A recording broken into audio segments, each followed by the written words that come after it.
faces. And Jack, we know that this judge has said it's not just this trial, it's all trials, that I don't believe at the beginning of this trial that they should be called victims or the alleged victims, because that creates prejudice according to the attorney, to the judge in this case. And what he has said instead is it can be the complaining witness, the deceased. There are other things that you can call them. Have you ever encountered that? And do you think that there's any potential issue with that as they get started with this trial? I fight this issue every single day, Ashley.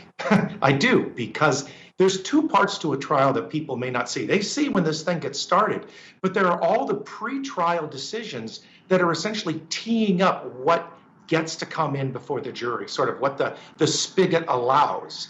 And so in this particular case, the logic is to say, we don't know if these three men were victims until a jury decides that they are. From a defense perspective, that's the situation that I would want to see. But when I had a judge who could say that the people in the streets were looters, rioters, and arsonists, as a defense attorney, I am jumping up and down with glee right now, because the real argument that I would be making, and I would be making during jury selection, openings, and closings, if I can get it in, is that if you're out in the streets and you're a looter, an arsonist, and a rioter, don't you kind of deserve what you get?